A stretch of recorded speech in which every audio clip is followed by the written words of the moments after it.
चलो दोस्तों, आज हम पढ़ेंगे द्रव का भौतिक वर्गीकरण। हमने द्रव के बारे में देख लिया था, द्रव क्या है, आप सबको भी पता होगा द्रव क्या है। आज हम पढ़ेंगे द्रव की भौतिक अवस्था या द्रव का भौतिक वर्गीकरण। द्रव को भौतिक वर्गीकरण के आधार पर तीन भागों में बांटा गया है। द्रव को भौतिक वर्गीकरण के आधार पर तीन भागों में बांटा गया है। सबसे पहला है ठोस, दूसरा द्रव, तीसरा गैस। तीन भागों में बांटा गया है, ठोस, द्रव और गैस। भौतिक का मतलब क्या होता है कि किसी चीज को हम उसके बाहरी आवरण या आकार से देखकर जो पहचान से उसका जो नेचर पता करते हैं, उसकी जो प्रकृति पता करते हैं, वो सब क्या है, उसकी भौतिक अवस्था है। ठोस अवस्था क्या होती है, ठोस द्रव क्या होता है? तो वे द्रव जो दिखने में कठोर हो, जिसका आकार और आयतन निश्चित हो, वह ठोस कहलाते हैं। जैसे पत्थर कैसा होता है? कठोर। पत्थर का एक निश्चित आकार होता है। तो जो वस्तु दिखने में कठोर हो, मजबूत हो, वो क्या कहलाती है? ठोस द्रव या ठोस अवस्था। दूसरी होती है द्रव अवस्था। वे द्रव जो दिखने में कैसे हो, तरल हो, पानी जैसे हो, पतले हो, वो सब क्या कहलाते हैं? द्रव कहलाते हैं। किसे कहते हैं द्रव? वे द्रव जो दिखने में पानी जैसे हो, जिसका आकार निश्चित नहीं होता।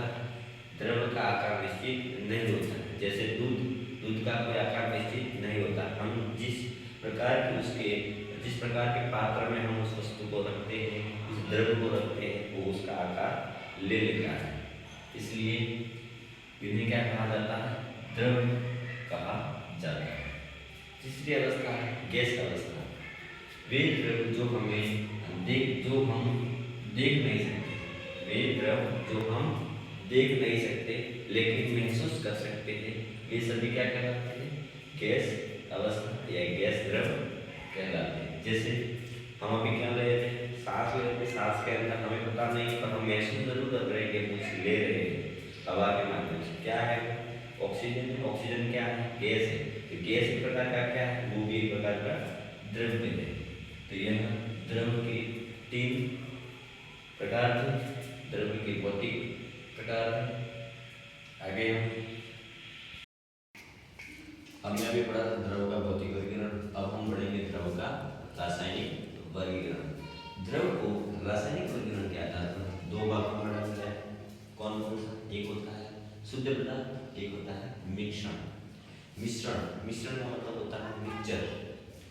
शुद्ध पदार्थ वे पदार्थ होते हैं, वे पदार्थ जिनके अंदर किसी भी प्रकार का अन्य पदार्थ मौजूद नहीं होता, क्या कहलाता है? शुद्ध पदार्थ। इसके आधार पर द्रव के रासायनिक वर्गीकरण के आधार पर शुद्ध पदार्थ का मतलब होता है सोना, चांदी, ये इसके उदाहरण है। सोना किस प्रकार का उदाहरण है? शुद्ध पदार्थ का उदाहरण। सोने के अंदर किसी भी चीज की मिलावट नहीं पाई जाती, क्योंकि सोने में किसी चीज की मिलावट होगी तो वह शुद्ध पदार्थ नहीं कहलाएगा। उसी प्रकार दूसरा है मिश्रण। दो या दो से अधिक पदार्थों का भौतिक संयोजन तथा रासायनिक रूप से जुड़े नहीं होते, वो क्या कहलाते हैं? मिश्रण। आसान शब्दों में समझें, मिश्रण का मतलब होता है मिलाना। दो या दो से अधिक तत्वों का या पदार्थों या यौगिकों से मिलकर बना हुआ द्रव्य या पदार्थ क्या कहलाता है? मिश्रण। जैसे चीनी के साथ रेत कभी-कभी मिली होती है, चावल के साथ भी कंकड़ मिले होते हैं। अधिक मात्रा में इन दोनों को मिला दिया जाए तो दो या दो से अधिक पदार्थों का मिलन हो गया, तो क्या कहलाएगा? मिश्रण कहलाएगा। हम नहीं बोलते मिश्रण हो गया ऐसा कुछ, वही है मिश्रण। अपन अपनी भाषा में, सरल भाषा में से लिख सकते हैं। शुद्ध पदार्थों को आगे दो भागों में बांटा गया है। एक होता है तत्व और एक होता है यौगिक। तत्व और यौगिक आपके आने वाले आगे पाठों में बता दूंगा, स्पष्ट रूप से, विस्तृत रूप से भी बताऊंगा, लेकिन यहाँ भी सामान्य मिश्रण और विषमांगी मिश्रण के बारे में मैं बताऊंगा। समांगी मिश्रण वह मिश्रण होता है जिसमें एक ही प्रकार का मिश्रण पाया जाता है, जिसमें एक ही प्रकार का मिश्रण पाया जाता है, मतलब दो यौगिक होंगे वो दोनों समान प्रकार के यौगिक होंगे। विषमांगी मिश्रण में ऐसा नहीं होता है। विषमांगी मिश्रण में ऐसा होता है कि जो पदार्थ मिश्रण के अंदर मिलाए जाते हैं वो अलग अलग प्रकार के हो सकते हैं, भिन्न भिन्न प्रकार के हो सकते हैं, वो क्या कहलाते हैं? विषमांगी मिश्रण। आगे हम नेक्स्ट क्लास में पढ़ेंगे। यदि आपको ये क्लास पसंद आती है, मेरा पढ़ाया हुआ आप सबको समझ में आता है तो कृपया लाइक करें, सब्सक्राइब करें और ज़्यादा से ज़्यादा शेयर करें।